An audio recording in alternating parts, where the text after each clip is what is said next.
Not yet. So do I have a level? Yeah, I have a level. And I do have a buzz in my ear. All right, so I'm putting on my headset. This is going to be one of those videos where you're going to want to wear a headset if you want to catch the real nuances of what's going on.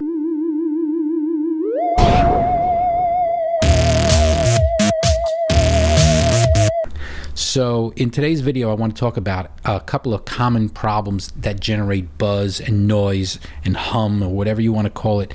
Basically annoying stuff that you want to get rid of. Now, for a point of reference, I'm also in a loud room. Unrelated to that, it's just that my whisper room is still, I'm still kind of getting it all set up. So I'm in a room that has a loud air conditioner not too far away from me, and it has a lot of echo. I haven't really treated this part of the room yet. I'm treating the inside of the booth, and that's what I'm still working on. So anyhow, back to the story. So I get the Shure SM7B, just got it. And I knew from research and YouTube videos and all sorts of other things that it's a gain-hungry microphone. But either way, I wanted to try it out. So I plugged the Shure SM7B directly into my Zoom H6. And I was actually surprised to get anything at all, because I had been told that it was really not going to have enough power.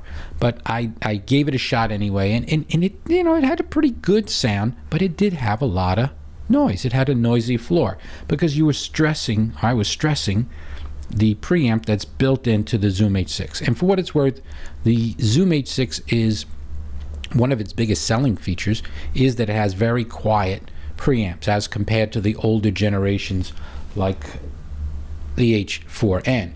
Right, so it has a better preamp, a quieter preamp, but it, you know, whenever you push any preamp all the way up, it's going to have some trouble.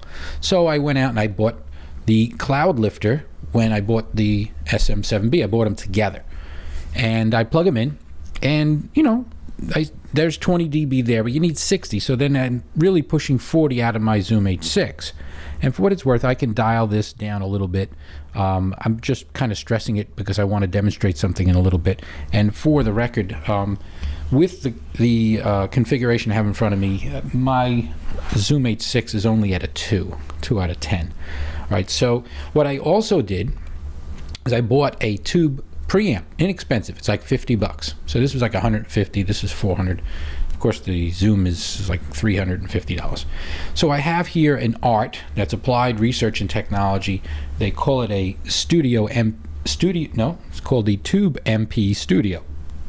So the Tube MP Studio is a tube-based preamp that can give you up to 40 dB of extra gain. And I think it even has an extra button to get even more. Actually, I can't read the numbers, but let's just say it gives you about 40. It may even give you a little bit more. So I plug it all in, and I kind of started to do like a little unboxing video recently, and lo and behold, it sounded terrible. I mean, it really sounded bad, and I really couldn't figure out what the reason was. I was just figuring, well, so many dials. All right, I got a gain here, and then we have gain here, gain in, gain out, and there's a plus 20 pad, and there's all these other phase inverters and clippers, and then you have the gain on the Zoom. I figured, all right, I just probably don't have the right finesse yet to figure this whole thing out.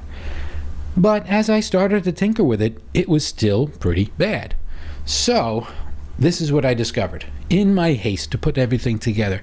The ART Tube MP comes with a AC adapter, 9 volts of AC. And for what it's worth, this is what I had when I started doing it. Now, even without a headset, you probably can tell what's going on here. The transformer, well, it does things like that, and depending on where you put it, there it is on top of the Cloudlifter. Of course, putting it on itself, not helping. Putting it around the mic, anywhere near it, feel like Darth Vader. And if you ever did want to put together a Star Wars video and you're trying to figure out how you can generate that sound, well, there you go. So now the reason for that is EFI noise It's essentially, there's a coil transformer inside of the 9-volt adapter, and its proximity to any of these wires, again, here it is just on the wires. And these are really good cables, by the way. These are 16 gauge. I mean, they're excessively thick. They're really high-end cables. And I've got 15 feet of it here, which is, of course, pointless, but I just needed it to demonstrate this. So I got 15 feet of it, and it's coiled up, and it's going into there. Really, I could have gotten by with just a 3-foot length. But you understand where I'm going with that. Now, this isn't the only possible source of noise that you have to deal with. Another source of noise is possibly sitting in your pocket right now. This is my iPhone. Now, putting my iPhone near here doesn't necessarily do something every time. But whenever your iPhone is actually engaged in getting some data,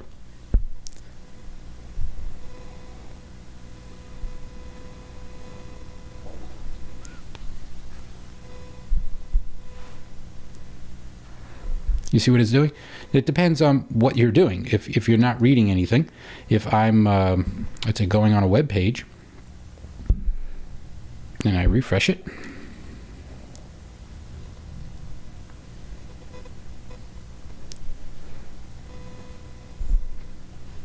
well, that page isn't refreshed. Actually, I need a better page to look at.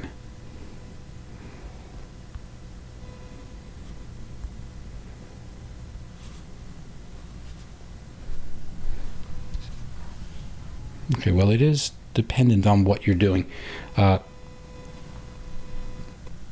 See, as it's loading pages, so I could actually see as I'm loading a page, there's the noise coming around the same time. As soon as the page is done, it doesn't need the internet anymore. If I'm doing something, again, like reading email, while it's doing that, you'll get that sound. But you'll also get sometimes that other sound, and I was hopefully trying to catch some of that too, but it's not being as active right now doing this. And it could be, again, the amount of gain that I have and some other things. So the point is, there it is.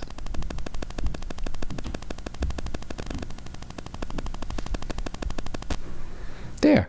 That was the phone apparently gathering the mail that I had pushed a couple seconds before. And I don't think you really needed to have loud headsets to notice what that sound was. So the lesson here is, we've got 2 lessons so far. You can get noise, your noise floor, your hum, from transformers if they're too close to wires, too close to amplifiers, possibly too close to your gear, your recording gear. Certainly when they're close to a microphone.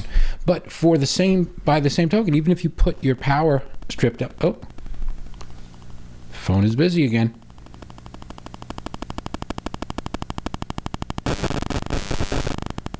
Oh, it's busy now. And the phone isn't even close to me. You heard that. I presume, and it's still gathering data right now. Apple has something they call background app refresh, where even if you're not actively using your phone, if your phone is even in the same proximity of your microphone, it's going to potentially get into your microphone. You could lower the sound on your phone thinking, oh, that's fine. If it buzzes, I won't answer it. But the reality is, your equipment may pick this up. Your power transformers, even if they're not on top of the microphone, if they're near the cables, they could be a problem. You could even get this problem if your transformer is on the same strip as some other gadgetry that's part of the chain. And the thing about that is, there's other equipment that also uses transformers. So it is kind of a thing you have to test as you're going through it. But the lesson here is, if you're getting a buzz from your microphone, and by the way, this is a very high-end microphone, and one of its strongest points is that it has good RF shielding. It's got good noise rejection hardware built into the DNA of the microphone.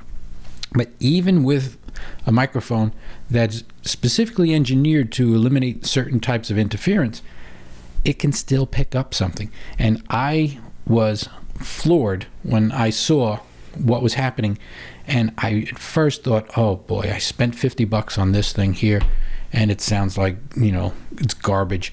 And I was thinking, well, the Cloudlifter, boy, it sounded great by itself. I needed a little more power. And then I threw this whole thing together, and I'm thinking, oh boy, I was better off. I was thinking with my old 8kg Perception 10-year-old microphone. But as I started to figure out where some of the noises were coming from, and by the way, I only discovered that accidentally after I had already created the video. I was starting to kind of put the stuff away that was on my table that I was demonstrating, and I had my headset on still. It was just a habit, you know, still putting things away. I'd have my headset on, and as I'm doing that, I moved it away from the other gear, and lo and behold, I says, now it sounds good. Now, of course, I still need to tinker with these settings to make it really quiet, but I brought them up a little bit more to demonstrate the point. You're obviously still going to need to configure things and get, you know, just the right amount of gain, but the things you can control are try to find wires, separate them. Keep your cell phone in flight mode and move it away while you're filming or while you're recording whatever it is you're recording. If you're in a room with a lot of echo, you can do something to kind of cut down on that echo. If you have an air conditioner, you could shut it off for a little while you're recording. In my case, I didn't shut it off for this video because it's not really an important recording. Like right now, you may hear the air conditioner just turned back on. In my case, I also went one extra step saying, you know what, I want the best possible sound elimination, so I invested in a whisper room. So I'll be using that for future videos and future all sorts of other audio recording for that matter. I'm hoping to do audio books and stuff like that. So that's something I hope was informative for you. I definitely learned from this experience, and I'm hoping to share that with you, and I hope that you got something out of it too. Thanks for watching. Yeah, that's funny. That's funny. You know, you and I, we kind of get along so well. We should meet one day. I mean, we've talked about it a dozen times by now. Yeah, why not? A little, you know, we'll go out to a movie or something like that. How's that sound? Oh, I should just let you know, by the way, the pictures of my profile, they're not exactly accurate. Well, the muscles you saw in the pictures, I photoshopped them in. yeah, I know. And the head, I'm not good at Photoshop, so I left the head on it. Yeah.